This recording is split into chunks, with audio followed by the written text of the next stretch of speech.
Dinner வந்து ஜவ்வரிசி தோசையும் தண்ணி தக்காளி சட்னியும் பண்ணியிருக்கேன்.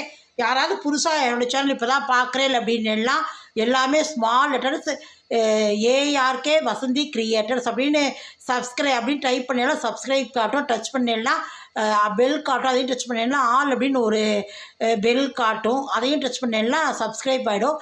நான் போடுற வீடியோ அப்புறம் உங்களுக்கு உடனுக்குடனே நோட்டிஃபிகேஷன் ஆகிடும். வாங்க வீடியோக்குள்ளே போகலாம். டின்னர் என்ன பண்ணலாம் பார்க்கலாம். Hi friends, welcome to ARK Vasanthi கிரியேட்டர்ஸ்லேருந்து ஆனந்தலட்சுமி பேசுகிறேன்.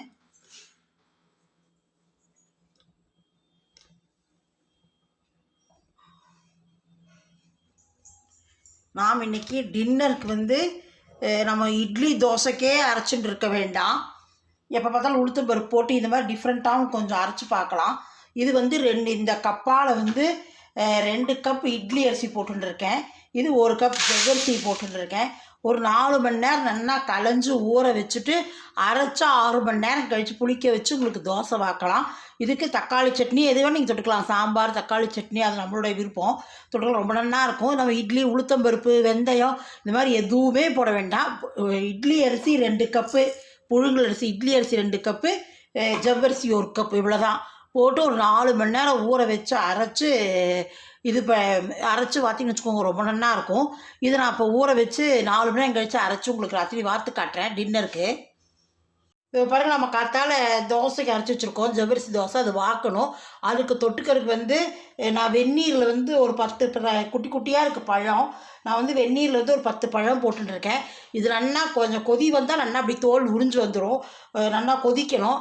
ஆனால் ஆஃப் பண்ணிவிட்டு நம்ம சூடு ஆறினோடனே நம்ம வந்து எல்லாம் தோலை அப்படியே வந்துடும். உரிச்சு தொட்டாலே வந்துடும். எடுத்துகிட்டு மிக்சியில் அரைச்சிட்டு வெங்காயத்தை வதக்கி நம்ம தக்காளி தண்ணி சட்னி பண்ணி பார்க்கலாம். காட்டுறேன். இது வேகட்டும். இதை பாருங்கள், பாண்ட்லி போட்டுருக்கேன். எண்ணெய் விட்டுக்கலாம். தக்காளி தண்ணி சட்னிக்கு இது வந்து ரோட்டுக்கடை சட்னி. இதுக்கு வந்து நம்ம வந்து வேக வச்சுருந்தோம். தோலை உரித்து அரைச்சுன்னு இருக்கேன்.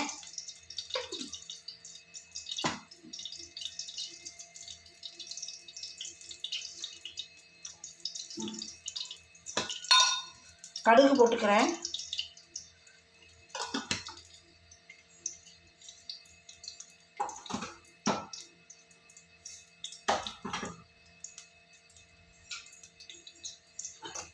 ரெண்டு பெரிய வெங்காயம் 2 நான் வாங்க மாட்டேன் அதிகம், ஏதோ வாங்கிட்டு இருந்தார், அதனால் பெரிய வெங்காயம் நறுக்கியிருக்கிறேன். பெரிய வெங்காயம், கருவேப்பிலை ஒரு 6 போட்டுருக்கேன். கடுகு வெடிச்சோடனே இதை போட்டு நல்லா வதக்கிக்கலாம். வதக்கிண்டு இந்த தக்காளி சட்னி தக்காளி அரைச்சதை எடுத்து விட்டுட்டு அதுக்கப்புறம் வந்து இந்த மஞ்சப்பொடி, அதுக்கு வந்து தனியா பொடி, மஞ்சப்பொடி, அப்புறம் வந்து வரமிளகா பொடி காரத்துக்கு, உப்பு போட்டு நல்லா தண்ணியாக ஓரளவுக்கு இருக்கணும், கொதித்து தண்ணியாக இருக்கணும். அதனால் சட்னி. இது கடுகு வெடிக்கட்டும். இதை பாருங்கள், கடுகு வெடிச்சிட்டு இது போட்டுக்கலாம். வெங்காயமும் கருவேப்பிலையும் போட்டுக்கலாம். வெங்காயம் நல்லா பவுன் கலராக கோல்டன் கலராக மாறட்டும். நல்லா வதங்கணும்.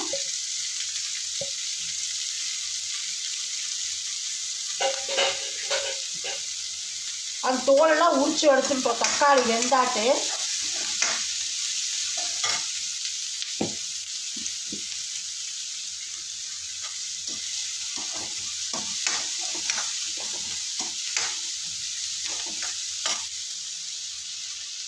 இந்த பிறகு இதை விட்டுடலாம். தக்காளி அரைச்சதை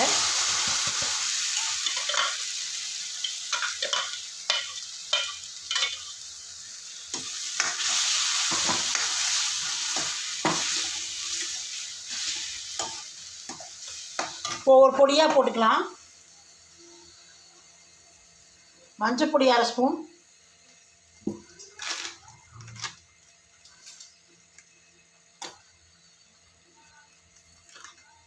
தனியா பொடி 1.5 ஸ்பூன் போட்டுக்கிறேன்.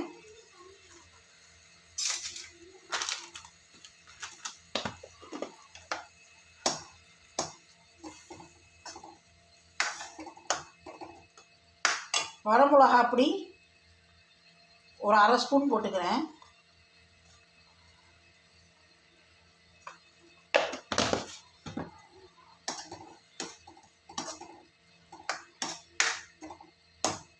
இதில் தண்ணி விட்டு நான் அலம்பிட்டுக்கலாம். தண்ணாக இருக்கணும் சட்னி.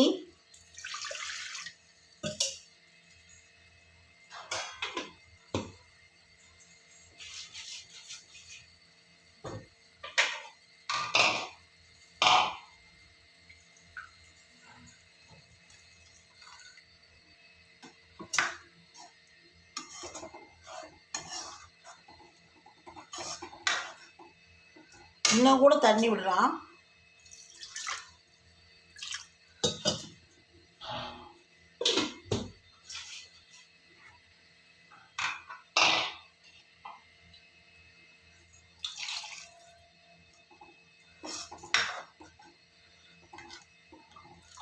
பார்த்தீங்கன்னா இப்படி தண்ணி கொதிக்க கொதிக்க அது அப்படியே சரியாயிடும். ஒரு 5 நிமிஷம் கொதிக்கட்டும்.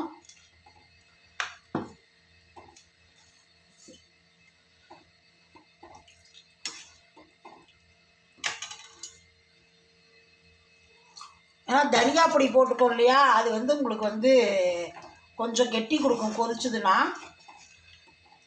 தண்ணி தக்காளி சட்னி கொதிக்கட்டும் 5 நிமிஷம். உப்பு போட்டுக்கலாம். கல் உப்பு, அதனால் பார்த்துன்னு போட்டுக்கலாம்.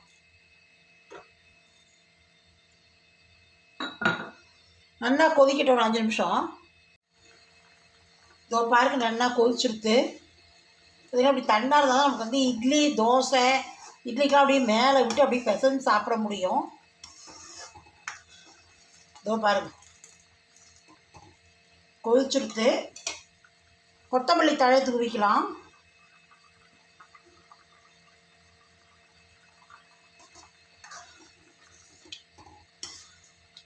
ரொம்ப நல்லா இருக்கும். இது பண்ணி சாப்பிட்டு பாருங்க, ரொம்ப நல்லா இருக்கும். நான் தோசை வாத்து காட்டுறேன் பாருங்க. கல் காஞ்சுன்னு இருக்கு. தோசை வாத்து காட்டுறேன்.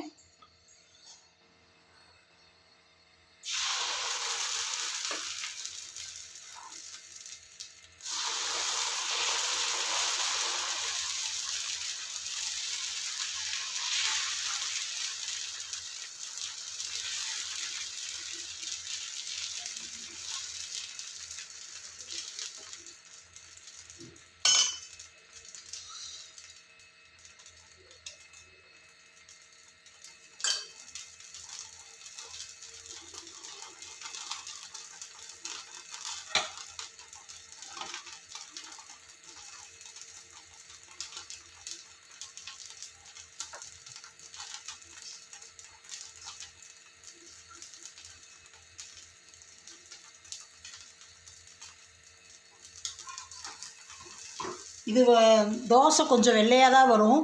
ஏன்னா வந்து இது வந்து உங்களுக்கு இது இருக்கு இல்லையா ஜவ்வரிசி, அதனால் வந்து உங்களுக்கு உளுத்தம்பருப்பு தோசை மாதிரி செவந்தெல்லாம் வராது. ஒருத்தர் சொன்னால் தெரிஞ்ச ஜவ்வரிசி தோசை வாத்து பாருங்கன்னு சொல்லிட்டு. ஆனால் வந்து நைலான் ஜவ்வரிசியா மாவு ஜவ்வரிசியான்னு சொல்லலை. நான் நைலான் ஜவ்வரிசி போட்டேன். கொஞ்சம் மசியறது கஷ்டமாயிடுச்சு.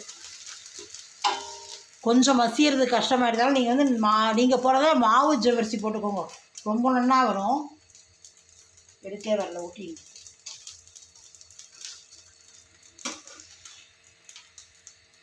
கொஞ்சம் ஊற வச்ச திரைக்கு 5 மணி நேரம் தான். ஆனால் வந்து கொஞ்சம் கிரைண்டர் மசியில் அப்புறம் மிக்சியில் போட்டு அரைச்சேன். அப்போது அங்கே ஒன்று இங்கே ஒன்று ரெண்டுமா இருக்குது ஜவ்வரிசி. சுத்தமாக க்ளீனாக மசியலை. அது ஜவ்வரிசின்னு சொன்னால் நானும் கேட்க பண்ணுறேன், மாவு ஜவ்வரிசியா அப்படின்னு கேட்க மறந்துட்டேன். அதனால் வந்து இதாகிடுது. இன்னொன்று பார்த்து காட்டுறேன்.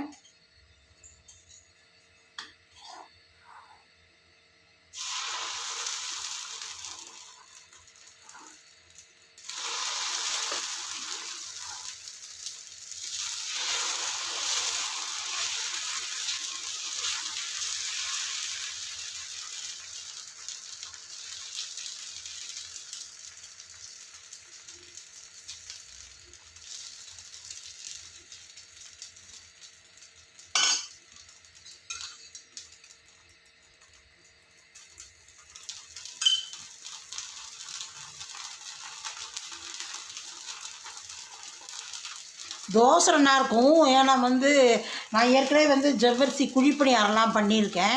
அதனால் தோசை நல்லா தான் இருக்கும். எண்ணெய் கொஞ்சம் ஜவ்வரிசி குழிப்பணியாரத்துக்காக நம்ம ஊற வச்சுட்டுருவோம்.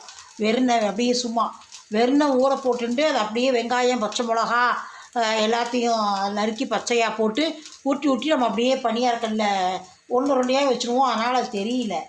இது வந்து நம்ம தோசைக்கு அரைக்கிறோம் அப்படிங்கும்போது இது கொஞ்சம் நைலான் ஜவ்வரிசி ஆட்டிருக்கு என்னோடது. அதனால் கொஞ்சம் மசியாத இதாகிடுது. அதான் ஒரு ஒரு காப்படி தான் போட்டேன். அங்கொன்னும் இங்கொன்னும் தோசையில் இருக்குது. அதனால் நீங்கள் மாவு ஜவ்வரிசி ஊற வச்சு 1 கப்பு ஜவ்வரிசிக்கு 2 கப்பு இட்லி அரிசி ஊற வச்சு அரைச்சிக்கோங்க. 1க்கு 2 அப்படி ரேஷியோ. அரிசி 2, ஜவ்வரிசி 1.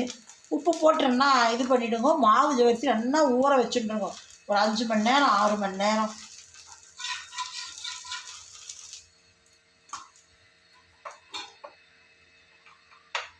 இதோ பாருங்கள். இப்போ நாம் பண்ண தக்காளி சட்னி மேலே விட்டுக்கலாம்.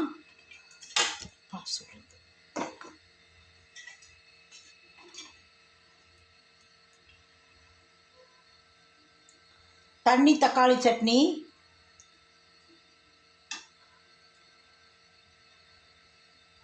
இப்படி விட்டுண்டு சாப்பிடுங்க. இப்படி விட்டுண்டு தண்ணி தக்காளி சட்னி ஜவ்வரிசி தோசை பண்ணி பாருங்க. பிடிச்சிருந்தா லைக் பண்ணுங்க.